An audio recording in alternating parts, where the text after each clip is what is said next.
So ಈಗ ನಾವು ಬೇರೆ ಬೇರೆ ಜನಗಳನ್ನ ಮಾತಾಡ್ಸಲಿಕ್ಕೆ ಪ್ರಯತ್ನ ಪಟ್ವಿ. ಅದರ ದುರದೃಷ್ಟಕರ ಸಂಗತಿ ಅಂತಂದರೆ ಎಲ್ಲ ನಾಯಕರದ್ದು ಫೋನ್ ಸ್ವಿಚ್ ಆಫ್ ಇದೆ, ಕೆಲವರದ್ದು ನಾಟ್ ರೀಚಬಲ್ ಇದೆ. ಮುಂದೆ ಒಂದಲ್ಲ ಒಂದು ದಿವಸ ಜನಸಾಮಾನ್ಯರು ಜನರ ಓಟ್ಗಳು ನಾಟ್ ರೀಚಬಲ್ ಆಗುವಂಥ ಸ್ಪಷ್ಟ ಸೂಚನೆ ಇದು. ಅದರ ಮೊದಲ ಹಂತ ನಾಟ್ ರೀಚಬಲ್ ಆಗಿರುವಂಥದ್ದು. ಜನನೂ ನಾಟ್ ರೀಚಬಲ್ ಆಗ್ಬೋದು, ಜನರ ಮನಸ್ಸುಗಳು ನಿಮ್ಮಿಂದ ನಾಟ್ ರೀಚಬಲ್ ಆಗ್ಬೋದು, ನಾಳೆ ಆ ಓಟ್ಗಳು ಕೂಡ ನಿಮಗೆ ನಾಟ್ ರೀಚಬಲ್ ಆಗ್ಬೋದು. ಬರೆದಿಟ್ಕೊಂಡ್ರಿ, ಇಂಥ ಜಾಣ ಕುರುಡುತನವನ್ನು ಕಿವುಡುತನವನ್ನು ಪ್ರದರ್ಶನ ಮಾಡಬೇಡಿ. ನಿಮಗೆ ಶೋಭೆ ತರುವಂಥ ಸಂಗತಿ ಇದು ಖಂಡಿತವಾಗ್ಲೂ ಅಲ್ಲ. ಬನ್ನಿ, ಕೊನೆಯದಾಗಿ ರೇಷ್ಮಾ ಏನು ಹೇಳ್ತಾರೆ ಕಣ? ರೇಷ್ಮಾ, ಕೊನೆಯದಾಗಿ ಏನು ಹೇಳ್ತಿರ್ತಾವೆ? ಇವಾಗ ಅವರು ಹೇಳಿದಾರಲ್ಲ ಸರ್, ಅರುತ್ ಸೆಲ್ವನ್ ಅವರು, ನನಗೆ ಇವ್ರಿಗೆ ಏನು ಸಂಬಂಧ ಇಲ್ಲ, ಇವ್ರು ನನಗೆ ಯಾರು ಅಂತಲೇ ಗೊತ್ತಿಲ್ಲ ಅಂತ. 2007ನೇ ಇಸ್ವಿಯಿಂದ 5 ವರ್ಷ ಕೇಸ್ ನಡೀತಾ ಇದೆ ಸರ್. ಫ್ಯಾಮಿಲಿ ಕೋರ್ಟಲ್ಲಿ ಅವ್ರು ಕೇಸ್ ಹಾಕಿದ್ದಾರೆ. ಅದಕ್ಕೆ ಇವರು ಉತ್ತರ ಏನು? ಹೇಳಿ ಹೇಳಿ. ಅದಕ್ಕೆ ಇವರು ಉತ್ತರ ಏನು? ಇವ್ರಿಗೆ ಉತ್ತರ ಕೊಡಲಿ. ಯಾವುದಕ್ಕೆ? ಫ್ಯಾಮಿಲಿ ಕೋರ್ಟಲ್ಲಿ ಇವರು ಜಯಶ್ರೀ ಅವ್ರ ಮೇಲೆ ಹಾಕಿರೋ ಕೇಸ್ ಇದೆ, GNWC 91/2007. 3ನೇ ಫ್ಯಾಮಿಲಿ ಕೋರ್ಟಲ್ಲಿ ಕೇಸ್ ನಡೀತಾ ಇದೆ. ಕೇಸ್ ಹಾಕಿರೋದವರು ಮಕ್ಕಳ ಕಸ್ಟಡಿಗೋಸ್ಕರ ಹಾಕಿದ್ದಾರೆ ಕೇಸ್ನ. ಮದುವೆನೇ ಇಲ್ಲ, ಹೆಂಡತಿ ಯಾರಂತ ಗೊತ್ತಿಲ್ಲ, ಮಕ್ಕಳಂತೂ ಇಲ್ವೇ ಇಲ್ಲ. ಯಾಕೆ ಈ ಕೇಸ್ ಹಾಕಿದ್ದಾರೆ? ಈ ಕೇಸ್ ಎಲ್ಲಿಂದ ಬಂತು? ಮಕ್ಕಳ ಕಸ್ಟಡಿಗೆ ಈ ಕೇಸ್ನ ಹಾಕಿದ್ದಾರೆ. ನೀವು ನನ್ನ ಹುಚ್ಚು ಅಂತ ಪ್ರೂವ್ ಮಾಡಿ ಮಕ್ಕಳನ್ನ ತಗೊಳ್ಬೇಕಂತ ಮಕ್ಕಳ ಕಸ್ಟಡಿ ಕೇಸ್. ಏನು ಮಾಡ್ತಾರಂತ ಮಕ್ಕಳಿಗೆ ಹುಚ್ಚಿಡಿಸ್ಬೇಕಂತ ಅವರು? ಸರ್, ಅದು ಭೀಕರ ಸಂಗತಿ. ನನ್ನ ಮನೆಯಿಂದ ಆಚೆ ಹಾಕಿದ್ದೆ ನಿತ್ಯಾನಂದನ ಆಶ್ರಮದಲ್ಲಿ ಹೋಗಿ ಬದುಕು ಅಂತ. ಮಕ್ಕಳು ನಿನ್ನೆಲ್ಲಿ ಕೊಡ್ತಾರೆ ಸರ್ ಅವರು? ಎಸ್, ಖಂಡಿತ ಮೇಡಮ್. ಕೊನೆಯದಾಗಿ ನೀವು ಏನು ಸಂದೇಶ ಕೊಡೋಕ್ಕೆ ಬಯಸ್ತೀರಿ ಹೇಳಿ? ಯಾಕಿಂತ ಹುಚ್ಚಾಟಗಳು ಏನಿದು? ತಾವೇನು ಹೇಳಕ್ಕೆ ಬಯಸ್ತೀರಿ? ನಾಳೆ ನಿಮ್ಮ ತಂಗಿ ಕೂಡ ಬರ್ತಾರೆ, ನಾವು ನಿಮ್ಮನ್ನು ಕೂರಿಸ್ಕೊಳ್ತೀವಿ, ಚರ್ಚೆ ಮಾಡ್ತೀವಿ. ಆದರೆ ನಾವು ಮಾತಾಡ್ತೀವಿ, ಗಮನ ಸೆಳೀತಾ ಇದ್ದೀವಿ.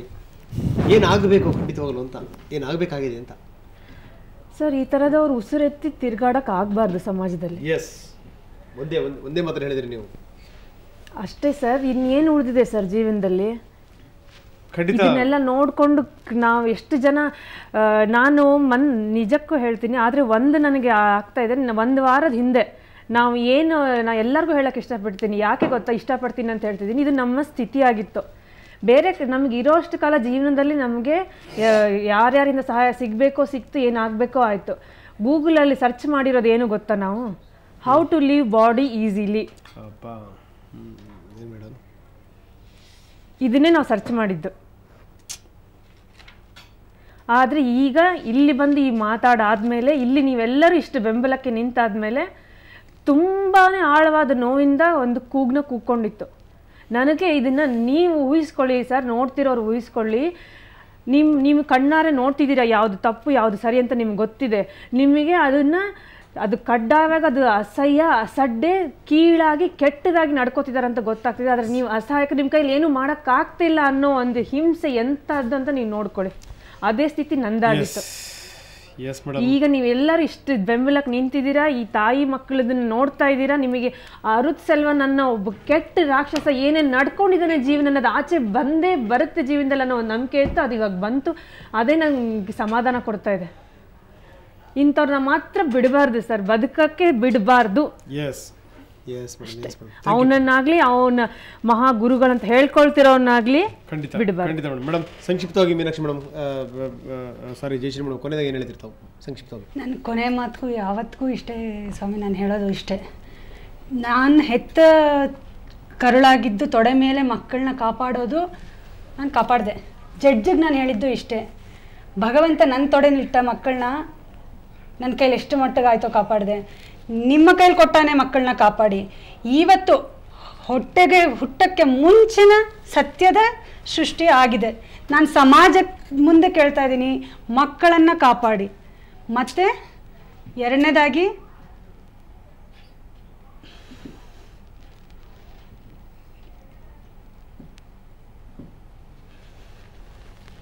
ಈ ಭೂಮಿ ಮೇಲೆ ನಾನು ಇರೋದಕ್ಕೊಂದು ಅರ್ಥ ಬೇಕು. ಈ ವಾಕ್ಯದ ಇನ್ನೊಂದು ಅರ್ಥ ಏನಂದರೆ,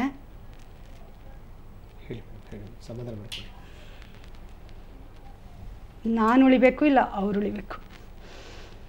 ಕೊನೆಯ ಯುದ್ಧನ ಈ ಕ್ಷಣ ಘೋಷಿಸ್ತಾ ಇದ್ದೀನಿ. ನಿಜವಾಗ್ಲೂ ನೀವು ಗೆಲ್ತೀರಿ ಮೇಡಮ್. ಯಾಕಂದರೆ ನಿಮ್ಮಲ್ಲಿರುವಂಥ ಆತ್ಮಸ್ಥೈರ್ಯ ಏನಿದೆಯಲ್ಲ, ಅದೇ ನಿಮ್ಮನ್ನು ಎತ್ತುವಂಥದ್ದು. ನಾಳೆ ಒಂದಲ್ಲ ಒಂದು ದಿವಸ ಬರುತ್ತೆ ಖಂಡಿತವಾಗಲೂ. ಜಯಶ್ರೀ ಮೇಡಮ್ ಬರೆದಿಟ್ಕೊಳ್ಳಿ ನೀವು. ನಾನಾ ಇಷ್ಟೊಂದೆಲ್ಲ ಕಷ್ಟಪಟ್ಟಿರುವಂಥವಳು ಅಂತ ಹೇಳ್ಬಿಟ್ಟು ನೀವು ಯೋಚನೆ ಮಾಡಬೇಕು. ಅಷ್ಟು ಚೆನ್ನಾಗಿರ್ತೀರಿ ನೀವು ಜೀವನದಲ್ಲಿ. ಯಾಕಂದರೆ ನಿಮ್ಮ ಮಕ್ಕಳಿದಾರಲ್ಲ, ಅವ್ರಿಗೆ ಸಿಕ್ಕಿರುವಂಥ ಸಂಸ್ಕಾರ, ಅವರ ತುಡಿತ ಮುಡಿತಗಳು ನೋಡಿದ್ರೆ ಖಂಡಿತವಾಗಲೂ ನಿಮಗೆ ಒಳ್ಳೆಯ ದಿನಗಳು ಬರ್ತವೆ. ಅದರ ಒಂದೇ ಒಂದು ರಿಕ್ವೆಸ್ಟ್ ಏನು ಅಂದರೆ, ಯಾವುದೇ ಕಾರಣಕ್ಕೂ ಆತ್ಮಸ್ಥೈರ್ಯವನ್ನು ಕಳ್ಕೊಬೇಡಿ. ಇದು ನಮ್ಮ ರಿಕ್ವೆಸ್ಟ್. ಸರ್, ನಾನು ಕಿವಿಲಿ ಕೇಳಬೇಕು. ಎಸ್, ಖಂಡಿತ ಖಂಡಿತ ಖಂಡಿತ ಖಂಡಿತ ಕೇಳ್ತೀನಿ. ನಾನು ಕೊನೆಗೆ ಬರ್ತೀನಿ ಅವ್ರಿಗೆ. ಸರ್, ನಾವೆಲ್ಲದನ್ನು ಕೇಳಿದ್ರೆ ಏನು ಅನಿಸ್ತು ಸರ್ ನಮಗೆ? ಅದು ನಾನು ಇವರ ಹಸ್ಬೆಂಡ್ನ ಬ್ಲೇಮ್ ಮಾಡಲ್ಲ. I directly put the responsibility on his guru, who was also my ex-guru. ಇವರಿಗೇನೋ ಐ ಹ್ಯಾವ್ ಸೀನ್, ನಾನು ಎಷ್ಟೋ ಪ್ರೋಗ್ರಾಮ್ಸ್ನಲ್ಲಿ ಪಾರ್ಟಿಸಿಪೇಟ್ ಮಾಡಿದ್ದೇನೆ ವಾಲಂಟಿಯರ. ಇವರು ಬಂದಿದ್ದಾರೆ. She use to do so much voluntary work up to 2009 ನಾನು ನೋಡಿದ್ದೀನಿ. ಅಂಥವರಿಗೆ ಅವ್ರ ಗುರು, ಇವರಿಗೆ ಸಂಕಟ ಅಂದರೆ ಗುರು ಬಂದು ತಂದೆ ತಾಯಿಗೆ ಸಮಾನ. ಅದಕ್ಕೆ ಮೇಲೆ first and foremost he has to, ಈ ತಾಯಿಗೆ ನೋವು ಬಂದದ್ದು first he should take care and solve. ಅದು ಮಾಡಲಾದ್ರೆ ಗುರು has failed in his duty. ಅದೇ ಥರನೇ ನನ್ನ ಮಗಳಿಗೇನೋ ಇದೇ ನಾನು ಎದುರು ನೋಡಿದ್ದವರು. ಅವರು ಇವತ್ತು ಬ್ಲೇಮ್ ಮಾಡ್ತಾರೆ, she is characterless, she is a cheat, she is a fraud ಅಂತಾರೆ. ಓಕೆ, ಒಪ್ಕೊಳ್ತೀನಿ. ಅವಾಗ ನಿಮ್ಮ ಜೊತೆ 6 ವರ್ಷ ಇದ್ದಿರಲ್ಲ, why you have not succeeded ಹೇಳ್ತಾರೆ. She was a casual visitor. Okay, casual visitor ಅಂದರೆ ನೆಕ್ಸ್ಟ್ ಸೆಂಟೆನ್ಸಲ್ಲಿ ಬರೀತಾರೆ, she was making a attempt to take over the ashram administration. How a casual visitor can take over ashram administration? ಇದು ಸುಳ್ಳಲ್ವಾ ಇದು? Straight away. Next ನೋಡಿ, she was not in my personal service ಹಂಗಂತಾರೆ. There is lot of records available. ಒಂದೇ ಒಂದು ಹೇಳ್ತೀನಿ, his secretary who has now disappeared, either she has been silenced or she has disappeared. ಮಾ ಗೋಪಿಕಾ ಅವ್ರದ್ದು ಸುಮಾರು email communication ಇದೆ.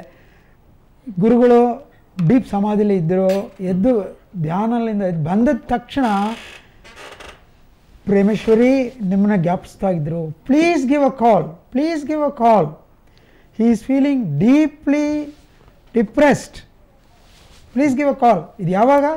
2009 ಎಂಡ್ನಲ್ಲಿ, 2010 ಬಿಗಿನಿಂಗ್ನಲ್ಲಿ. So if somebody is not in the personal service, will a personal secretary call and ask? ಬೇಕಾದಷ್ಟು record ಇದೆ. It's need not be shown here. ನಿಜ sir. ಈಗ ಎಲ್ಲನೇ ಸುಳ್ಳು ಅಂದಮೇಲೆ ಮತ್ತದು ಆನ್ಸರ್ ಮಾಡೋದಕ್ಕೆ ಇದೇ ಇಲ್ಲ. It doesn't deserve an answer. He gives all faulty information that US ನಲ್ಲಿ ಅವ್ರು ಹಾಕಿದ್ದ ಕೇಸು ಸುಳ್ಳು ಅಂತ ಹೇಳಿ ಕ್ಲೋಸ್ ಆಗೋಯ್ತು ಅಂತ. I am sorry, in 20 different police stations she has sent complaint. ಒಂದು ಸ್ಟೇಷನ್ ಅಂದ, ಅದನ್ನು ಅಟಾರ್ನಿ ಏನು ಹೇಳಿದ್ದಾರೆ, ನೀವು ಯಾರನ್ನ ಅಕ್ಯೂಸ್ ಅಂತ ಹೇಳ್ತಿರೋ ಅವರು US ನಲ್ಲಿ ಇಲ್ಲ, number 1.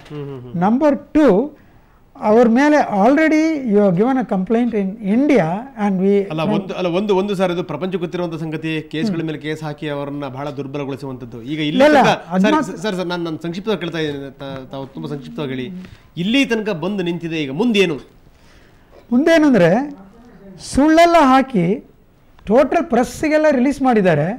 My daughter is definitely going to sue him, she is definitely going to put defamation. Yes, okay ಖಂಡಿತವಾಗಲೂ ನಿಮಗೆ ಜಯ ಸಿಗುತ್ತೆ ಸರ್. ಆ ನಂಬಿಕೆ ನಮಗೂ ಇದೆ. ಆ ನಂಬಿಕೆ ಮೇಲೆ ನಾವು ಮಾಡ್ತಿರುವಂಥದ್ದು. ಇದು ಯುದ್ಧ ಅನ್ನುವಂಥದ್ದು ಇದೇನು ನೇರವಾಗಿ ಇವರ ಮೇಲಲ್ಲ, ಕಾವಿಧಾರಿಗಳ ಮೇಲಲ್ಲ, ಅಲ್ಲಿರುವಂಥ ಅನ್ಯಾಯದ ಮೇಲೆ ಮಾತ್ರ. ಅದರ ಹಿಂದಿರುವಂಥ ಆ ಕೊಳಕೇನಿದೆ, ಕಾವಿ ಹಿಂದಿನ ಕೊಳಕು, ಅದರ ವಿರುದ್ಧ ಮಾತ್ರ ನಮ್ಮ ಸಮರ ಅನ್ನುವಂಥದ್ದು. ಸರ್, ಕೊನೆಯದಾಗಿ ತಾವೇನು ಹೇಳ್ತೀರಿ? ಸಂತೋಷ್ ಅವರ ತಂದೆಯಾಗಿ ತಾವು. ನಾನು ನನ್ನದೇ ಕಷ್ಟ ಅಂತ ತಿಳ್ಕೊಂಡಿದ್ದೆ. ಆದರೆ ಅದೇ ನನ್ನ ಒಂದು ಆಕಾಶ ತಲೆ ಮೇಲೆ ಬಿದ್ದಿದೆಯೋ ಏನೋ ಅಂತ ತಿಳ್ಕೊಂಡಿದ್ದೆ. ಆದರೆ ಇವಾಗ ನೋಡಿದರೆ ಈ ಜಯಶ್ರೀಯವರು ಅವರ ಮಕ್ಕಳ ಒಂದು ಕಣ್ಣೀರು ನೋಡಿದರೆ ಒಬ್ಬ ಈ ನಿತ್ಯಾನಂದನ ಶಿಷ್ಯ ಗಂಡ ಅವರ ಹೆಂಡತಿನೇ ಅಲ್ಲ ಮಕ್ಕಳೇ ಅಲ್ಲ ಅಂತ ಹೇಳೋದನ್ನು ನೋಡಿದ್ರೆ ನನಗೆ ನನ್ನ ಕಷ್ಟ ಏನಷ್ಟು ದೊಡ್ಡ ಕಾಣಲಿಲ್ಲ ಈಗ. ಆದ್ದರಿಂದ ನಾನು ಹೇಳೋದು ಇಷ್ಟೇ, ಈ ನಮ್ಮ ಎಲ್ಲರ ಕಷ್ಟನ ಈ ಸರ್ಕಾರ ನೋಡಿ, ಮತ್ತು ಈಗ ಇವತ್ತೇನಿದೆ ಕಾನೂನು, ಇವತ್ತು ಪೊಲೀಸು, ಇವತ್ತಿನ ಈ ಕೋರ್ಟು ಇವೆಲ್ಲ ನಮ್ಮನ್ನು ಪರಿಗಣಿಸಿ ನಮಗೆ ನ್ಯಾಯ ಕೊಡಿಸ್ತಾರೆ ಅಂತ ನನಗೆ ನಂಬಿಕೆ ಇದೆ. ಇನ್ನೂ ನಮ್ಮ ಹಣೆಯಲ್ಲಿ ಏನು ಬರೆದಿದೆಯೋ ಅದನ್ನು ನಾವು ಅನುಭವಿಸ್ಲೇಬೇಕು. ಇನ್ನು ಹೆಚ್ಚಿಗೆ ಹೇಳಲಿಕ್ಕೆ ನನಗೆ ಏನೂ ಬಾಯಿ ಬರ್ತಾ ಇಲ್ಲ. ಎಸ್ ಸರ್, ಖಂಡಿತವಾಗ್ಲೂ ಒಳ್ಳೆಯ ದಿನಗಳು ಬಂದೇ ಬರ್ತವೆ ಸರ್. ನೀವು ಯಾವುದೇ ಕಾರಣಕ್ಕೂ ನೀವು ಎದೆಗೊಂದು ಬಡಿ ಮನ್ನೂರು ಕೃಷ್ಣಮೂರ್ತಿಗಳೇ, ನಿಮ್ಮ ಮಗ ಸಂತೋಷ್ ಬಂದೇ ಬರ್ತಾನೆ. ನಿಮ್ಮ ಮನೆಯಲ್ಲಿ ಸಂತೋಷ ಅನ್ನುವಂಥದ್ದು ಮನೆ ಮಾಡುತ್ತೆ. ಥ್ಯಾಂಕ್ ಯು ವೆರಿ ಮಚ್ ಇಲ್ಲಿ ತನಕ ಬಂದಿದ್ದಕ್ಕೆ. ಇನ್ನು ನಾನು ಕೇಳಲೇಬೇಕು ಮೀನಾಕ್ಷಿ ಮತ್ತು ಹರಿಹರನ್ಗೆ. ಹರಿಹರನ್ ಏನು ಹೇಳ್ತೀಯಪ್ಪ? ನಾನು ಹೇಳ್ತೀನಿ ಎಲ್ಲರೂ ನೆಮ್ಮದಿ ಇರಬೇಕು, ಎಲ್ಲರೂ ಚೆನ್ನಾಗಿರ್ಬೇಕಂತ. Good, very good. ಎಲ್ಲರೂ ನೆಮ್ಮದಿ ಇರಬೇಕು, ಎಲ್ಲರೂ ಚೆನ್ನಾಗಿರಬೇಕು ಅಂತ ಅಲ್ವಾ? ವೆರಿ ಗುಡ್ ಅಮ್ಮ. ಮೀನಾಕ್ಷಿ ನೀನಮ್ಮ? ಇನ್ನು ಇವನ ಬಗ್ಗೆ ಚಿಂತೆ, ಒಂಥರ ಭಯ, ಅವನ ಬಗ್ಗೆ ಯೋಚಿಸೋದೆಲ್ಲ ಬಿಟ್ಟು ಆರಾಮಾಗಿ ಇರಬೇಕು. ಇನ್ನು ಇವನ ಬಗ್ಗೆ ಯೋಚನೆ ಮಾಡಿ ನಮ್ಮ ತಲೆ ಕೆಡಿಸ್ಕೊಂಡು ಇರೋಂಗಿಲ್ಲ ಅಂತ. Wow, very good. ನಿಮ್ಮ ಅಮ್ಮನ ಪ್ರಯತ್ನನೂ ಅದೇನೇ, ಎಲ್ಲರ ಪ್ರಯತ್ನವೂ ಅದೇ ಅಮ್ಮ ಮೀನಾಕ್ಷಿ. ಸೊ ಯಾರಿಂದ ಏನು ಆಗಲ್ವಲ್ಲ ಅವ್ರ ಬಗ್ಗೆ ಯೋಚನೆ ಮಾಡೋದ್ರಲ್ಲಿ ಅರ್ಥ ಇಲ್ಲ ಅಂತ ಅಲ್ವಾ? ನಮ್ಮ ಬದುಕನ್ನು ನಾವು ಕಟ್ಕೋಬೇಕು, ಚೆನ್ನಾಗಿ ಓದಬೇಕು, ಚೆನ್ನಾಗಿ ಸಾಧಿಸ್ಬೇಕು. ಕೊನೆಗೆ ನಿಮ್ಮಮ್ಮನ ಶ್ರಮ ಇದೆಯಲ್ಲ, ಆ ಶ್ರಮಕ್ಕೊಂದು ಸಾರ್ಥಕತೆ ಸಿಗಬೇಕು. ಸಿಕ್ಕಿದೆ ಸರ್, ಇವತ್ತು ನನಗೆ ಸಿಕ್ಕಾಗಿದೆ. ಇಷ್ಟೊಂದು ಹೃದಯಗಳು ಮಾತಾಡ್ತಿದ್ದಾರೆ, ನಾನು ಇನ್ನೇನು ಸಾರ್ಥಕತೆ ಹುಡುಕ್ಲಿ ಇದಕ್ಕಿಂತ ನನಗೆ ಏನಿಲ್ಲ. Great, really. ಹರಿಹರನ್ ಮತ್ತು ಮೀನಾಕ್ಷಿ, ನಿಜಕ್ಕೂ ನಿಮಗೆ ಗ್ರೇಟ್ ಫ್ಯೂಚರ್ ಇದೆ. ಬಹಳ ಚಿಕ್ಕಂದಿನದಲೇ ನೀವು ಕಷ್ಟ ಸುಖಗಳನ್ನು ನೋಡಿ, ಕಷ್ಟ ನಷ್ಟಗಳನ್ನು ನೋಡಿ ಬೆಳೆದಿರುವಂಥವ್ರು ನೀವು, ಭಾಳ ದುಃಖಗಳನ್ನು ಸಹಿಸ್ಕೊಂಡಿರುವಂಥವ್ರು. ಯಾವ ಮಕ್ಕಳು ಯಾರ ಮನೆಯಲ್ಲಿ ಭಾಳಷ್ಟು ಕಷ್ಟಗಳನ್ನು ತುಂಬ ಹತ್ತಿರದಿಂದ ನೋಡಿರ್ತಾರೋ, ಅನುಭವಿಸಿ ಬೆಳೆದಿರ್ತಾರೋ ಆ ಮಕ್ಕಳು ತುಂಬ ಎತ್ತರಕ್ಕೆ ಹೋಗ್ತಾರೆ. ಯಾರ್ಯಾರು ದೊಡ್ಡದನ್ನು ಸಾಧನೆ ಮಾಡಿದರೆ ಆ ಸಾಧಕರ ಪಟ್ಟಿನ ತೆಗೆದು ನೋಡಿದ್ರೆ ಅವ್ರ ಜೀವನದಲ್ಲಿ ಎಲ್ಲರೂ ಕೂಡ ಈ ಕಷ್ಟ ನಷ್ಟಗಳನ್ನು ಅನುಭವಿಸ್ತಾರೆ. ರಿಯಲಿ ನಿಮಗೆ ಒಳ್ಳೆ ಒಂದು ಫ್ಯೂಚರ್ ಇದೆ. ಆಲ್ ದ ಬೆಸ್ಟ್ ಪುಟ.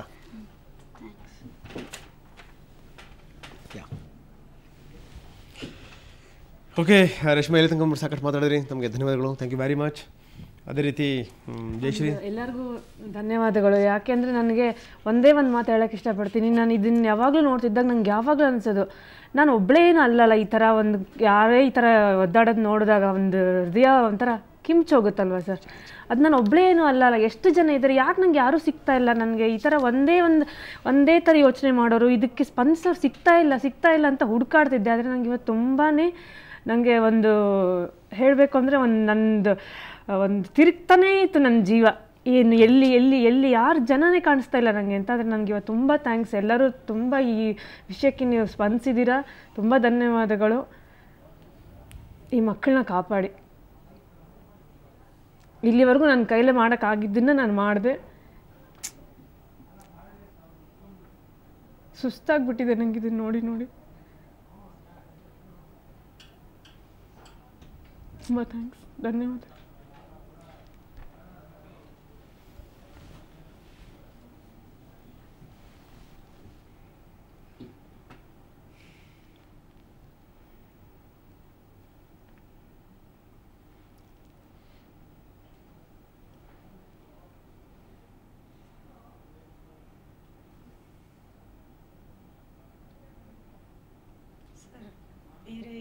ನೊಂದ ಜೀವಿಗಳ ಪ್ರತಿಯೊಬ್ಬರಿಗೂ ಒಂದು ಆಶಾ ಕಿರಣ ಹುಟ್ಟಲಿ. ನಮ್ಮ ಜೀವನ ಕತ್ತಲೆ ರಸ್ತೆಯಲ್ಲಿ ಒಂದು ಲ್ಯಾಂಟ್ರಿನ್ ಆಗಿರ್ಬೋದು, ಸರ್ಚ್ ಲೈಟ್ ಆಗಿಲ್ಲದೆ ಇರ್ಬೋದು, ಆದರೆ ಪ್ರತಿ ಒಬ್ಬರಿಗೂ ಒಂದು ನಿಟ್ಟುಸಿರು ಕೊಡಲಿ. ಎಸ್, ಖಂಡಿತ ರೇಷ್ಮಾ, ಸಮಾಧಾನ ಮಾಡ್ಕೊಳ್ಳಿ. ಜಯಶ್ರೀ ಅವರೇ, ನಾನು ಹೇಳಿದೆ ನಿಮಗೆ ನಿಜಕ್ಕೂ ಒಳ್ಳೆ ಫ್ಯೂಚರ್ ಇದೆ ಅಂತ. ಯಾವುದೇ ಕಾರಣಕ್ಕೂ ಯೋಚನೆ ಮಾಡಬೇಡಿ. ನಿಮ್ಮಗಳ ಜೊತೆಗೆ ನಾವಿದ್ದೀವಿ. ಇಡೀ ಸಮಾಜ ನಿಮ್ಮ ಜೊತೆಗೆ ಒಗ್ಗಟ್ಟಾಗಿದೆ, ನಿಮ್ಮ ಹಿಂದಿದೆ. ಅದೇ ನಿಮಗೆ ಒಂದು ದೊಡ್ಡ ಶಕ್ತಿ. Thank you very much. ಅದೇ ರೀತಿ ಆರ್ತಿ ರಾವ್ ತಂದೆ ಇಂಥ ಇಳಿ ವಯಸ್ಸಲ್ಲೂ ಕೂಡ ಬೆಳಗ್ಗಿನಿಂದ ನಮ್ಮ ಜೊತೆಗೆ ಇದ್ದಾರೆ. ಅವ್ರಿಗೆ ಎಷ್ಟು ಹೇಳ್ಕೊಂಡ್ರು ಅವರ ಮನಸ್ಸಲ್ಲಿರುವಂಥ ಆ ವೇದನೆ ಏನಿದೆ, ಆ ವೇದನೆ ಶಬ್ದಗಳ ಮುಖಾಂತರ ಎಷ್ಟು ಖಾಲಿ ಮಾಡಿದ್ರು ತುಂಬುತ್ತಾನೆ ಇದೆ. ಅಷ್ಟೊಂದು ವೇದನೆಯನ್ನು ಅವರ ಮನಸ್ಸಲ್ಲಿ ತುಂಬಿಕೊಂಡಿರುವಂಥದ್ದು. ಸಾಕಷ್ಟು ಮಾತಾಡಿದ್ದಾರೆ ಆರತಿ ರಾವ್ ತಂದೆ ಸೇತು ಮಾಧವರಾವ್. ಸೇತು ಮಾಧವರಾವ್ಜಿ, ತಮಗೂ ಕೂಡ ಥ್ಯಾಂಕ್ ಯು, ಧನ್ಯವಾದಗಳು. ತಮಗೂ ಕೂಡ ಥ್ಯಾಂಕ್ ಯು ವೆರಿ ಮಚ್. ನಾವು ಹೇಳಬೇಕ್ರಿ ಧನ್ಯವಾದ. ಇಷ್ಟು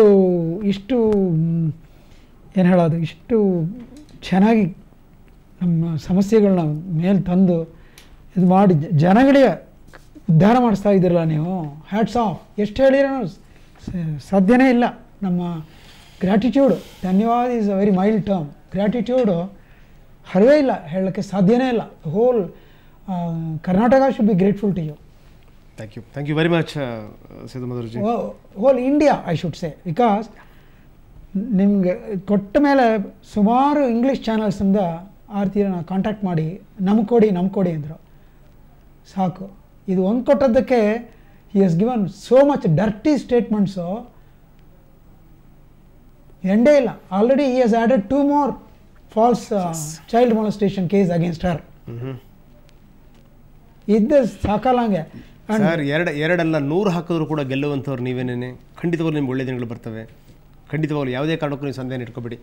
ಓಕೆ, ಮುನುಕೃಷ್ಣಮೂರ್ತಿಗಳೇ, ಇಲ್ಲಿ ತನಕ ಸಾಕಷ್ಟು ಮಾತಾಡಿದ್ರೆ ತಮಗೂ ಕೂಡ ಧನ್ಯವಾದಗಳು.